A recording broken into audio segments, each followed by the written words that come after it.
we have many different people who have participated.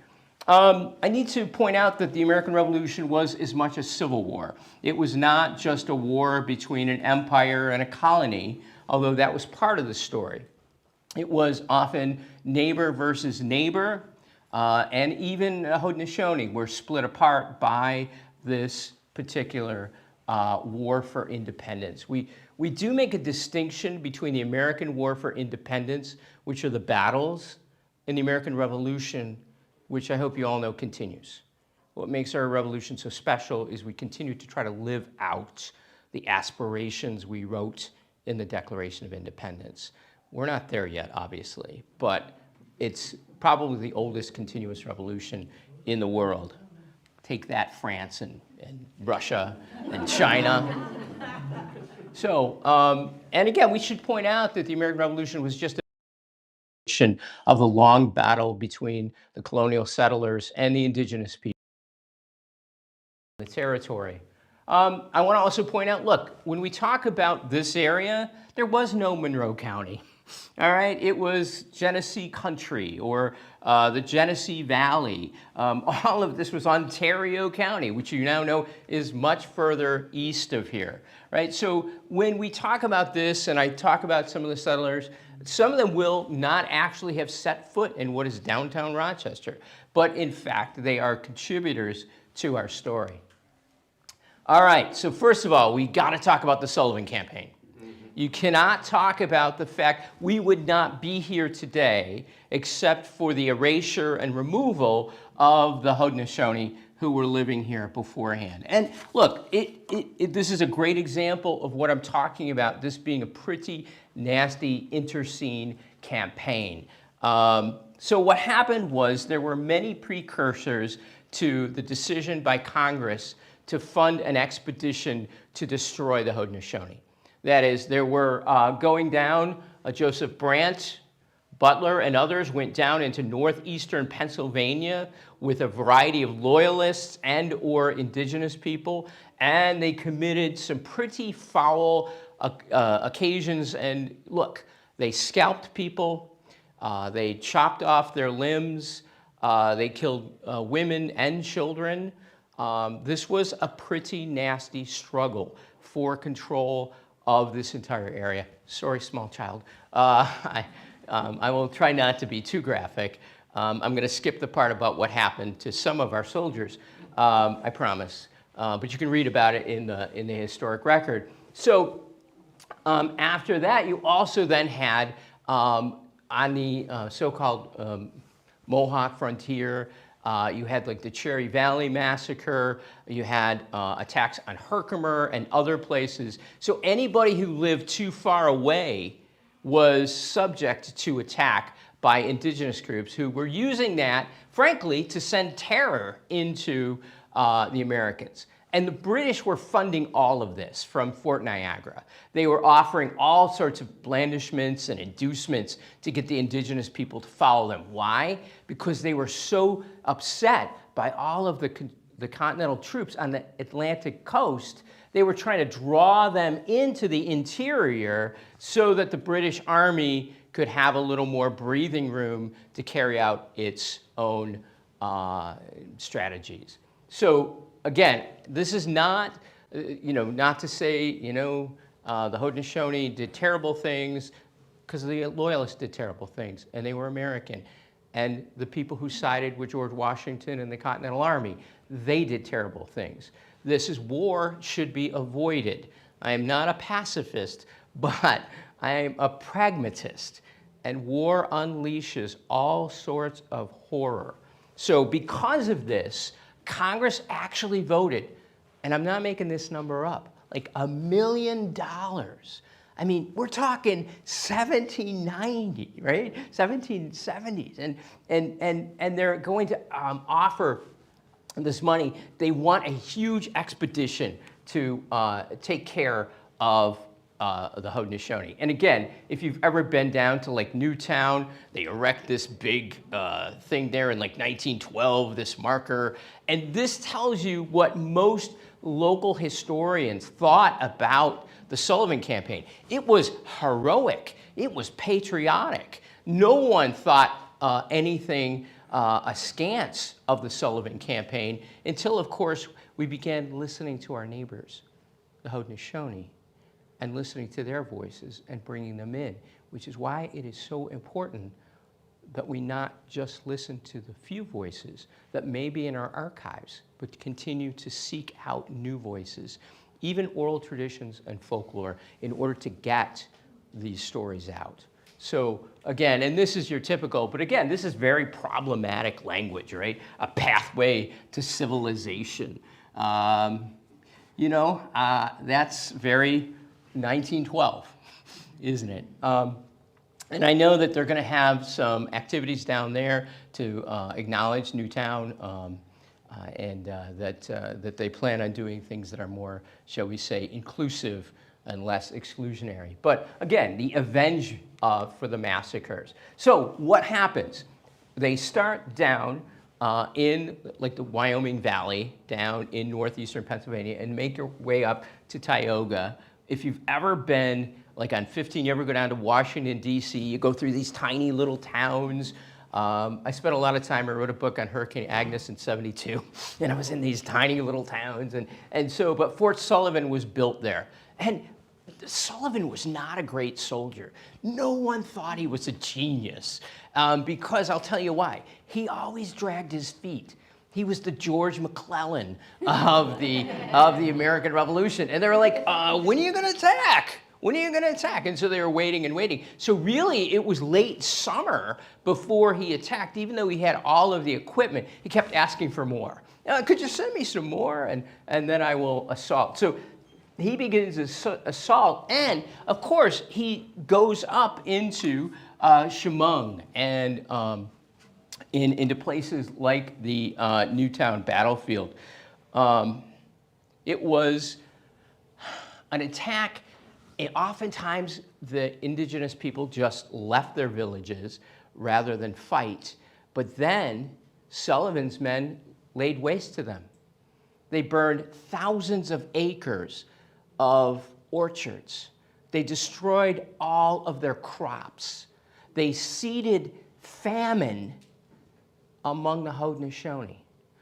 They destroyed about 40 towns as they made their way up, often not encountering very many people. Although there was, down near where Groveland is now, there was an attack. He sent a scouting party out.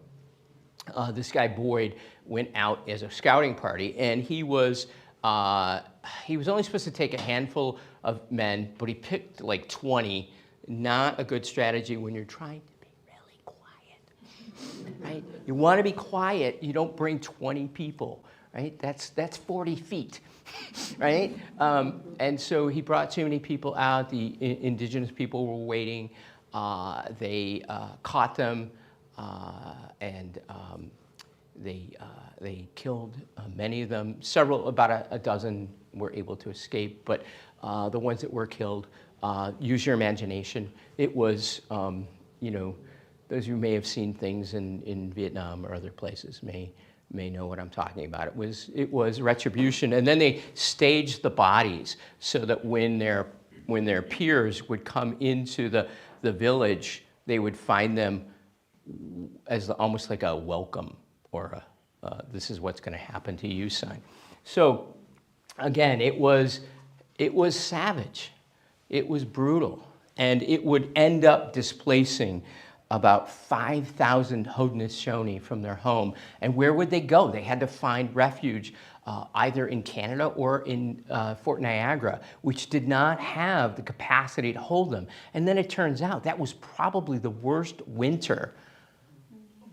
It would snow up to 8 feet deep.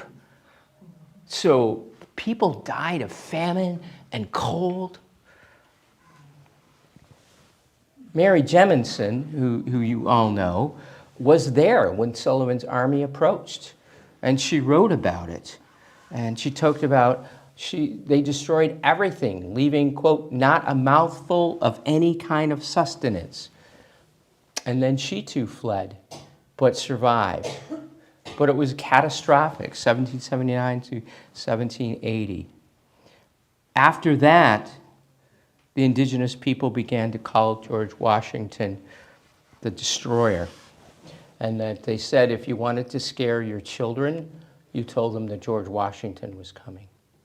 Washington probably made more enemies than friends in that campaign. Certainly that was the feeling of some of his own allies and also the British as they assessed the outcome of this.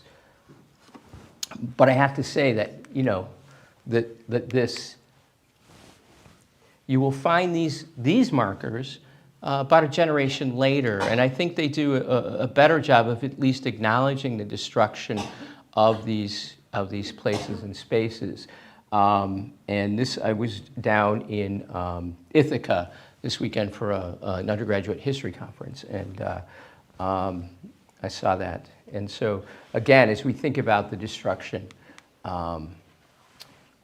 and you know, just the attacks, which again, if you notice, the attacks are in our area, all right? They came up from Groveland, they came pretty close to the Genesee and the Chemung.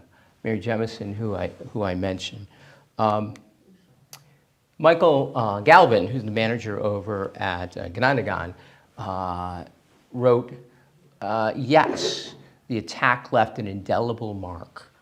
And that's in fact where the idea of burnt soup, corn soup comes from. Burnt because when they went out to gather what might remain to feed the people as winter came, they only found burnt corn and they had to make soup out of it. So, but they did in fact end up splitting into where, you know, Canada and the United States.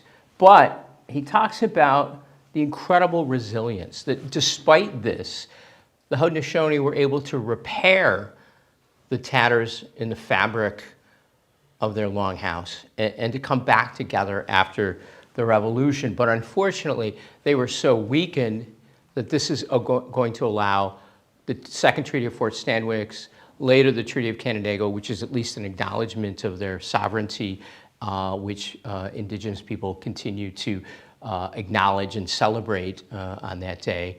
But the Treaty of Fort Stanwix is going to remove and many of the Haudenosaunee from this area. Because of that, places like Fairport have a land acknowledgement. If you've ever seen these, it's because we're acknowledging the historical fact, right? It's not, it's really not that controversial if you think about it. We're acknowledging that people lived here before, they were driven from their lands, and we are now occupying that. But we should remember the people, because when they did come, when the colonial settlers finally move in here, the roads that they traveled had been paths of the Haudenosaunee, right? So like the villages, some of the orchard remains, right? These were products that had been built up by a people who now being displaced.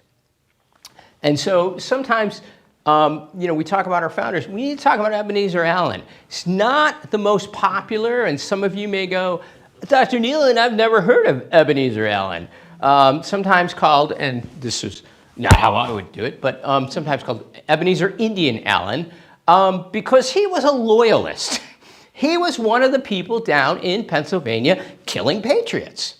And he was sent out to scout the Genesee area in like 1782, and he was looking around, and then the British were like, oh, I think we're losing the war, you're fired. And he's like, what am I gonna do? He ends up with Mary Jemison, and he ends up befriending her son.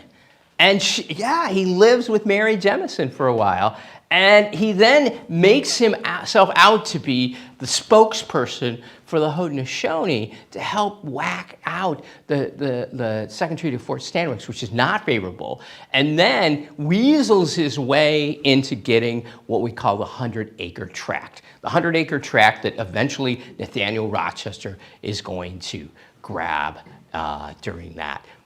There's a very long, convoluted story here. I do hope someday you'll look into it, because the Haudenosaunee sold their land to Phelps and Gorham, who weren't even American. They shouldn't have been able to. But part of that was because Massachusetts had a preemptive claim on our part of New York. Very complicated. But during that exchange, Allen got what became the 100-acre tract and was supposed to build a mill here for the economy. And it's interesting. This acknowledges him, but it's up in Canada. Because you can imagine after a while, he became less popular as people realized he'd been, a murderer of many of their friends. And so he ends up going up to Canada. And then in Canada, curiously, he's like, oh, I like the Americans during the War of 1812. And the British are like, oh, you're going to jail, buddy. So they lock him up there. And then they let him out, and he died just a few months later. Very tragic figure. I was telling this story to a group of social studies teachers in Greece, and one of them said, Dr. Kneeland, I am going to make a play about Ebenezer Allen. It's going to be a musical like Hamilton. And I'm like, go for it. That would be brilliant. Tragic, brilliant. But this is where, presumably, Blake McKelvey, who at that time was still only the assistant historian, Dexter Perkins was the historian. This is where they think the sawmill was, and that was back in 1789. So there has been a European presence here, obviously, much longer than we think when we think about settlement. We go, well, Pittsford's the oldest house over there. Is that thing built in the 1790s? I should point out, one of the early historiographic things that people said was, okay, the Sullivan Campaign, all of those soldiers who joined the Sullivan Campaign were so impressed by the Genesee Country that they all came back and settled. That was like a thing for 100 years. If you look at all of the early 19th century papers given before the Historical Society of Rochester or little publications, and people like Perry, who's up in Parma, New York, is an example of somebody who was. In fact, he is the last person to see Lieutenant Boyd alive. He was on being sent out to a blacksmith shop when Boyd was going out to do his surveillance, and he saw him go, and he never saw him again. Perry, took part in that campaign, but didn't come right here. In fact, he settled in many other areas before finally moving back when he was a much older man, in part because his son wanted to move out this way. So Perry does return. And what's so interesting about him, first of all, look at how long he lived. But second of all, he not only fought with the Sullivan Campaign, he knew Lafayette.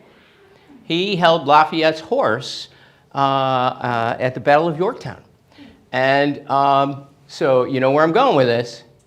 When Lafayette came back to celebrate in 1825, Perry was there to greet him. He was one of a few Revolutionary War soldiers who were there to greet Lafayette. And he went up to him and he said, "Do you remember me?" And of course, Lafayette, being French and very polite, probably said, "Of course." Whatever, okay. But this is an example then. A lot of people who served in various roles. So he's in the Continental Army, right, of course, and they were enlisted short-term and then eventually longer, years-long terms in order to serve, and had many important battles. Another one buried here is Wygant. He was not a member of the Continental Army. He's buried out here in the Fairport Cemetery. He was a part of a Dutch family whose family traces themselves back, and they were up in the Albany area. But if you look at their service records or their claims for pensions, like all of their family served. The father served and all the brothers served in the militia. Why? Because of the fear of the Loyalists and the Haudenosaunee. The militia did incredibly important work in guarding roads and bridges, and when things happened, like the Continental Army was trying to stop, Gentleman Johnny Burgoyne, at the Battle of Saratoga. The militia also took part. So again, played a really key role. And again, we often get this idea and we talk about the big battles, but there's oftentimes these very significant individuals who would pick up their arms, and then as things became quiet, would go back to their farms. And the militia did that. It's very important as we think about how the American Revolution played out. It wasn't this continuous war. It was a lot of discontinuous activity. So please pay your respects to the wonderful people that are here in your own town. I put together a spreadsheet. I really would love to have people engaged, citizens engaged in this. So if you take out your phone, you go to that QR code, you should be able to get a copy of this spreadsheet. I will acknowledge this. I put the names in myself, but I asked AI to make it pretty, because I do not make things very pretty. I'm very, black and white, but this makes things a little color-coded. So yeah, if you're interested, I really am, interested in getting people to kind of look around this 250th year. And did you show up? Did you get it? No, it's the internet. Oh, the internet. Well, I'm sure, I'll make sure that, Vicki, you have a copy of this. And you can send it out, like in your newsletter, because I also did something specific for Fairport. I'd love to. And also, if you're ever interested in doing your own genealogical research, the New York State Archives has given, Ancestry access to New York records and censuses and such. And so in exchange, if you're a New York citizen, you have to still sign up for an account. But if you're a New York citizen, you will have access to all of the New York records going back to the time of the Revolution. So if you have kin that fought, and you can get some New York information. All right, let's dig into our good friend, Nathaniel Rochester. Yes. All right, so what did Rochester do? Right? Rochester was a very interesting young man during the American Revolution. Notice he's a colonel, right? He too served for much of his time in the militia, right? So he was in the North Carolina militia, and he played a key role. There was this moment when the British were attempting to coordinate an attack that would cut through like North Carolina and begin to divide the South up. And there was a whole group of Scottish Highlanders who had come to America after the famous Scottish battle, what is it, Killin or whatever, and they had been settled here, otherwise they would have died.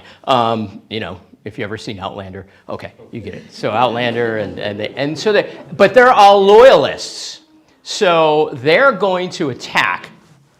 And Rochester was one of these people that was involved in turning them away in a key battle, the Battle of New Bridge, and then chasing down some of the Highlanders so they couldn't escape to the British who were waiting off the coast, and therefore fight again another day. So he was quite heroic. But like many of these soldiers, he would pick up one thing and then he would turn to another. So after 1776, after we wrote this thing called the Declaration of Independence, some minor document, boring,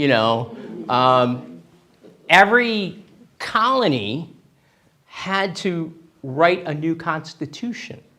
Congress issued an edict calling each state to create a new constitution because they were no longer colonies, but states and free states.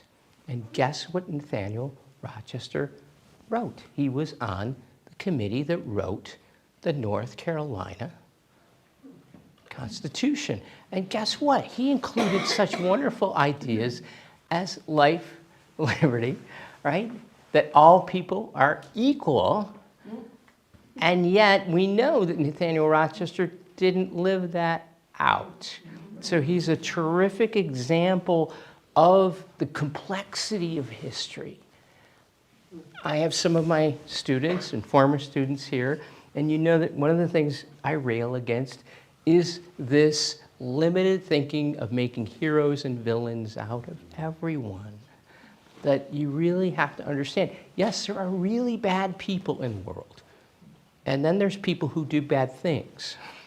And then there's good people who do bad things, right? Usually that's me. Anyway, so, and the rest of you, you know. But yeah, it's very, very complicated. So he ends up writing it, and then he goes and he serves with the Continentals for several years. And then, of course, what he does for the Continentals is he becomes like a supply agent, right? So he's supplying them with the goods of war. So he's learning all about management and supplies. And I'm not saying he lined his own pocket, but you know, I'm sure he learned some interesting tricks. And then after the war, we know that he's going to end up moving to Maryland for a while. And he'll set up business there. And it's in Maryland that he's going to meet the other people that are going to be part of the founders. Now, we do know that when he moved here, yes, he had the 100-acre tract. He didn't do anything with it until after the War of 1812. I mean, really just let it sit there. Because not until after the War of 1812 did things really begin to pick up. And he doesn't even move to the Rochester area himself till 1818. But of course, then once he's here, he's like, oh, I'm going to build a church here. We'll have a school here. If you've ever been in downtown Rochester or do that little area where he lived, you could see that he built these cute little accoutrements to have a village. But so he moved to Dansville. And so if you've ever been to the Genesee Country Village Museum, they have his little cabin house. But when he moves here after the turn of the 19th century, New York has already ended slavery with the Gradual Emancipation Act of 1799. So presumably he can't have slaves, but he can have indentured servants because the law said that young men up to 25 and young women up to 21 would remain indentured. So he kept these human beings, called them servants, but they were in fact in a different form of indenture, or shall we say unfree labor practices. So, and then there was a great story years ago called They Call Me Anna, about whether or not Anna, who was buried in Mount Hope, was an enslaved child. It wasn't. It was just a beloved member of the family. But, and Ron Netsky from Nazareth years ago wrote a nice piece in City newspaper that sort of pointed out the origins and the role that Nathaniel Rochester certainly played in buying and selling human beings, which is what he did in Maryland. So again, we have a complicated past. We have someone who wrote beautiful words in North Carolina about dignity, equality, but then had the same blinders and prejudices of people like, yes, Washington, Jefferson, and others had. William Fitzhugh. Yes, you're probably familiar with the street. Beyond that, you probably, I don't know, maybe you're a big Fitzhugh fan. Any big Fitzhugh fans here? Okay. This guy ends up living in Groveland, and he lives very close to where Boyd was killed. Right, to where Boyd, in fact, Boyd was buried there and had to be dug up and reinterred in Mount Hope. And of course, our good friend L. Neff Perry was there for that as well. Yeah, these striking moments. So, who is William? Fitzhugh is fascinating because he served in the Continental Army. His dad was a buddy of George Washington. Yes, so he got his son a job on George Washington's staff. So he actually knew him. There's not many letters, but we have some letters that he exchanged with George Washington, one in which he gave him a beautiful china bowl.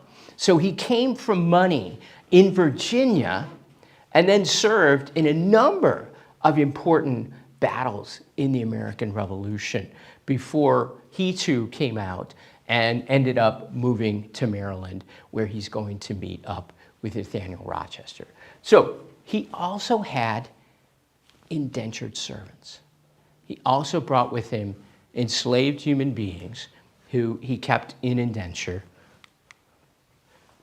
And for example, there's a really terrific post about Rachel, who was one of these human beings who we certainly have a record for. And that's the great tragedies. We don't always know what happened to people after they were,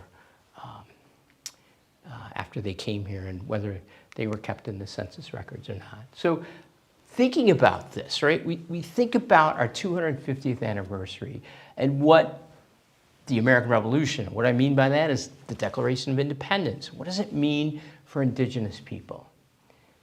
Certainly for the people that are our founders, it was an incredible opportunity to move into this beautiful land. I've lived in many places in the US. This is a beautiful place. It has abundance of natural resources. The climate is quite favorable. And, you know, apparently even then, you were only 20 minutes away from, no, that's the joke here, is we're only 20 minutes away. So it really did allow them.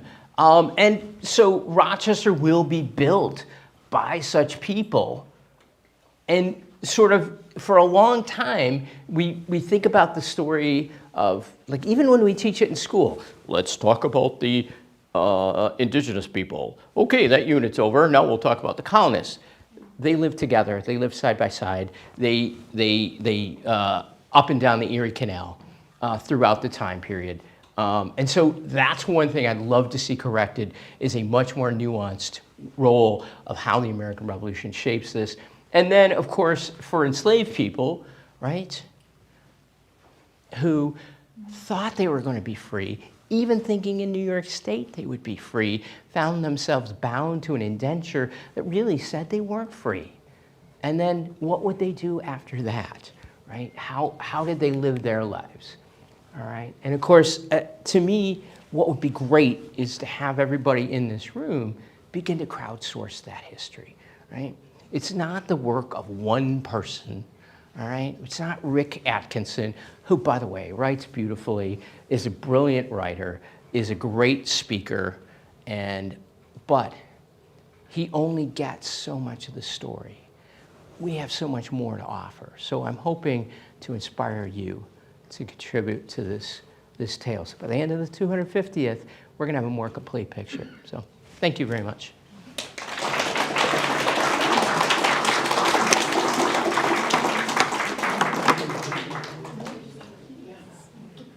And yes? You mentioned the Perkins. Yes. And I wondered if they must be connected to the Perkins mansion on the island. I don't know that for sure, because a lot of names, like Perkins was not an uncommon name, right? So, but that would be worth looking into.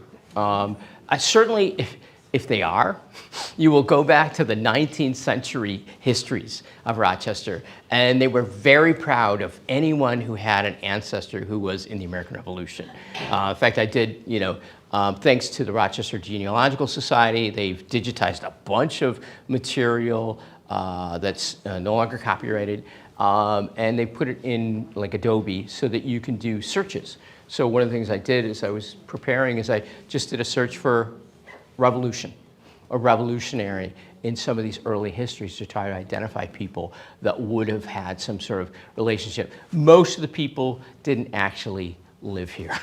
They would just say, this so-and-so, their dad was a big person in Connecticut and the American Revolution. But so I was looking specifically, though, for people who lived in here after the war. So but it's a great question. Other questions?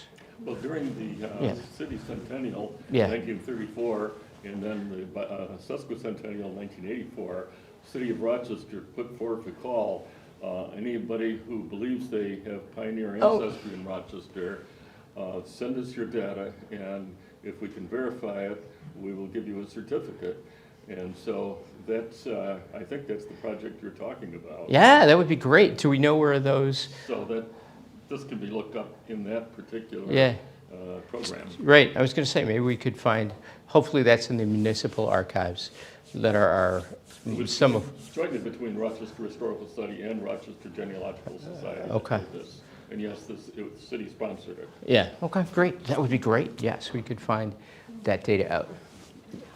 You said in the 1700s, this area was called the Genesee. So, it's sometimes called the Genesee Valley or Genesee Country. Was that Haudenosaunee? No, that would have been sort of the way that the colonial settlers thought of it, right? Where does that word come from, Genesee? Genesee is obviously the river. Yeah, is- well, how does yeah. it get named the Genesee River? Yeah, yes, It's what? right. It comes, it no doubt comes from Haudenosaunee, but it's no doubt a corruption. So, but it was certainly the river was the thing that gave it So its name. Genesee was Yeah, a, yeah. okay, a Yeah. Haudenosaunee good. Well, I would say my pronunciation of anything Haudenosaunee, I prefer to allow somebody who speaks it to say the name. So I would be cautious about that, but very likely a corruption. The Haudenosaunee word was Kaskanchigan. Kaskanchigan. That's what they called the river. Kaskanchigan. Was that every single, or was it the Cayuga or the Seneca name? Right. Yes. First of all, I wish I'd been in your class in Nazareth. Oh. It's not too late. After they were slaves of the New Yorkers and then they became indentured servants, did they get paid then? Was that the difference? No, the indenture meant that you would get room and board necessarily to serve you. Right. Well, okay, that's why I'm saying the labor contract, but it did have a contract, and presumably when you reached your majority, that you would then be free. It was because of the length of time it was taking for people to actually receive freedom that New York State came in and decided that they would, as of July 4th, 1826, everyone would be free, no more indentured. So they had to change the law once again. But again, if you think about it, in 1799, if somebody could still be in some sort of bondage. And that's why I think when we think about New York, we have to remember we were the largest slave-holding state in the North because the Dutch began with enslavement. And then it spread throughout the Hudson Valley. A lot of wheat was grown and by enslaved people before the American Revolution. So but then again, you had people moving in here. Carroll was the other founder, was also from Maryland, part of the big Carroll family there. These were all people who engaged in slave trade or had grown up in households where enslaved people would have been common. And so they were not quite ready to live in an area that was completely free. So if there hadn't been indentured, it would have been interesting to know if they would have even moved here, if they hadn't had, if there'd been some sort of abolition. For example, in Massachusetts, they struck down the slavery with a court case because Massachusetts had slipped the Declaration of Independence as their preamble. So an enslaved person took them to court, and the court declared, nope, that's right, as of this point in time, everyone is free. But New York chose to go gradual, as did Pennsylvania. So, yeah. You mentioned the name Boyd. I don't know that. Who was that person? Okay, so Boyd was part of the Sullivan expedition, and he becomes somewhat famous because of the way he died, right? I mean, if he had not been sort of become a martyr, right? So for the Sullivan troops and those people that want to really seek vengeance and retribution on the Haudenosaunee, his death, small child, but again, use your imagination. It was very brutal, and they did everything they could to humiliate the body. Yeah. Yeah. Well, he was dead, and then yes, but also, yeah. But again, you can look this is all part of the historical record. So again, for many years, he was a well-known figure, and in fact so important that they then rebury him in Mount Hope, and they have a huge ceremony for that with just a few survivors from the Sullivan Campaign there, which they wrote about like in the 1840s. So we live in a different time. We don't even think about the past the way our forebears thought. They thought Sullivan was perfectly right in order to do what they did, and we challenge ourselves to think about, just the humanity, and in a way that I don't know that they would have had even this sense of emotion about that, which is really interesting when you think about it, that we're not just talking about people changing over time, emotions change over time. How we think and how we feel, which, maybe hopefully makes us better, but the proof will be in the pudding, how we behave. Oh, yes, I'm sorry, yeah. I heard, maybe this is historical gossip. Did George Washington, in his youth, as he was a surveyor, did he survey up into this part of what we now call Western New York? No.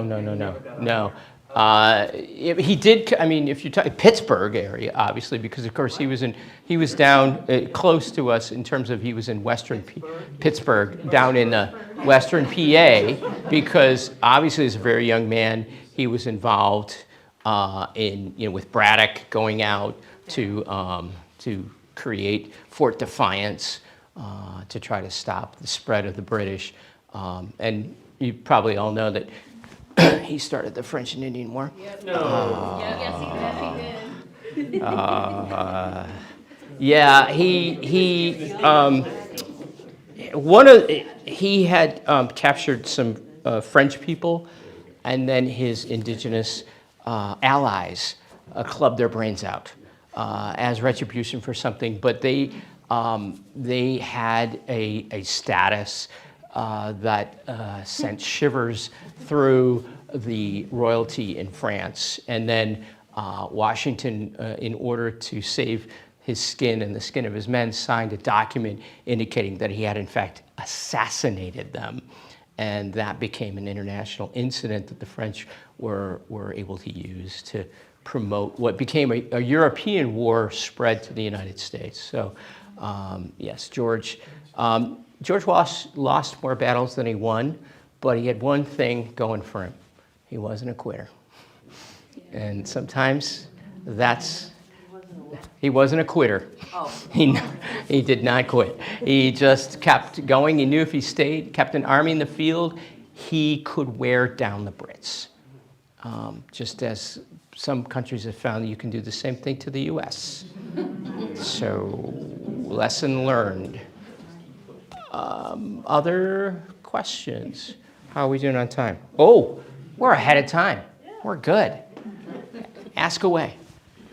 So I'm still unclear. Who was the absolute first documented settler in the greater Rochester area? Well, that would be a great answer. I can't give you one because there are a lot of people who came here temporarily. Of course, you have people from what would be now Canada who came into this area because of their relationship with the Haudenosaunee. You had people who were trading with the Haudenosaunee, but to actually permanently settle. I mean, could you say Mary Jemison, right?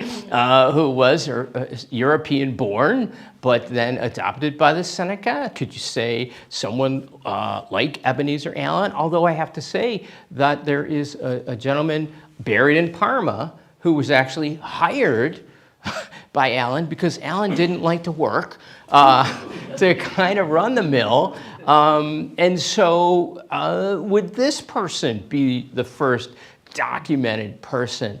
As a historian, I guess I'm less interested in the first. I guess I'm interested more in interpreting what that means, right? To be the first, do you stay long? I mean, Allen didn't stay, and he's in the history books, gets a paragraph here and there, but we don't really talk about him much. Oh, man, my question should have said the first permanent. Ah, okay, yes. Well, no, there were definitely then people, so the way it goes is already by late 1780s, the land, the Haudenosaunee are selling like 200,000 acres to Phelps and Gorham. Phelps and Gorham turn around and they begin divvying that out. And again, Allen is here in 1789 building the mill. So you could say Allen was certainly the first one in that area in 1789, but he didn't stay, and the mill didn't run long, so not permanent. And then again, you have people coming here and setting up inns on the way to other areas. They could certainly be considered to be, right, to be the first settlers, because they didn't leave. They stayed and they raised a family. So, yeah, that's a question I don't think I can answer today, but I will look it up. Never mind the unnamed women who may have come with them. Right. Thank you very much, Susan. Yeah. Let's just wipe them. Yeah. Well, exactly.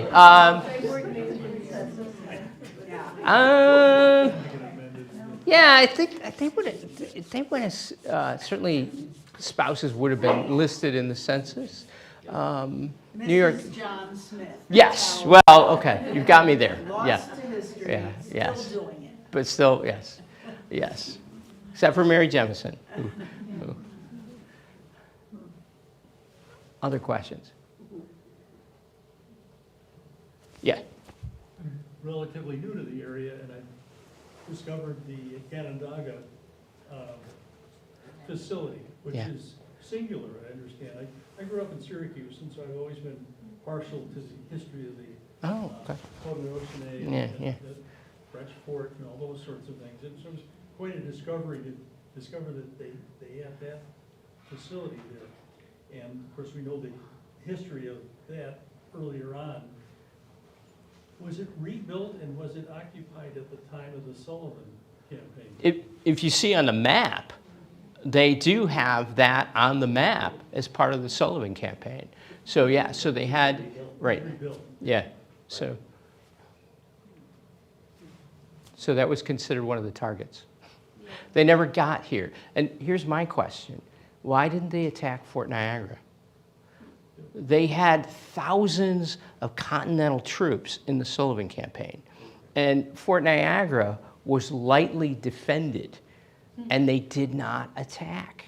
And the reason that's significant is because the dispute after the American Revolution about what we owed the Loyalists and what the British were supposed to do meant that Fort Niagara was occupied by the Brits long after that. And then, of course, that was one of the sticking points with the War of 1812, was the fact that we had the British sort of looming and still instigating certain activities to keep people from settling in the Ohio Valley, which was one of the things that happened after the American Rev. So it is an interesting thing. They had the men. I'm sure they also had women.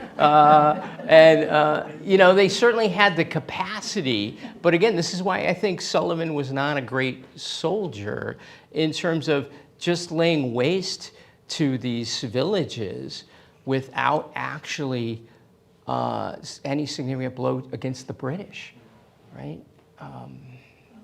Yeah, it's a curious thing. So, other questions? Oh, yes. I just wanted to add to the general discussion, excuse me. I think it's very important, and you did this, to refer to the folks as enslaved folks instead of calling them slaves, because they weren't born from the forehead of Zeus as slaves, okay? And they became enslaved. So I'm on a range to get folks to change your vocabulary. Because, and it's the same thing for a lot of things having to do with women. You know, you have to pay attention to words because they have power. And if you're a black person particularly, it matters, you know. Absolutely. So Yeah. for him to say the enslaved people is a whole lot better than the slaves. So I'm just throwing that out to general groups. Yeah, we've changed the way we even talk about the people who held people in bondage. Or we certainly don't use the term master anymore. And when people followed the North Star, we say freedom seeker, not runaways, even though that was the term used in the 19th century advertisements. But again, that speaks to them not having their full humanity. They become reduced to people who have somehow broken away instead of people who are actually claiming their right as human beings to be free. So yeah, I mean, the language is evolving, and you see it more and more in museums and public spaces. So that is a good thing. Again, I think we've evolved our emotions and our feelings over time. So one last question before you go, or? Oh, sure. More to me. My house was built in 1810 Oh, okay. by the sons of a Revolutionary soldier in Penfield. Was it pretty desolate then? Well, I was going to say, most of the area would have been, if people were living here, it would have been farmland, right? A pretty good amount of farmland. You can go look at some of the old maps of the area to see what was around in those days, because they had to have surveyors come in when they had land sales, and that should be quite available. And you'll see, there'll be 5 families in an area that now has 50,000, right? Because they would have these vast tracts of land that they needed for farming, or that they would. So yeah, go look and see how much land they own, because they probably own quite a bit. Unless they were, in the professional trades, like harness maker or, so a cooper or something like that, then they would have needed very little land. But of course, then the question is, they would have had to have been on a main road. What road are you on? Fairport 9 Mile Point. Okay. So it's a main road. Yeah, so a main road. They could have been a tradesperson. So, all right. Well, excellent. Thank you all for coming out tonight. And your questions, I will try to answer them. I will remember new names. I learn something every time I do this. So.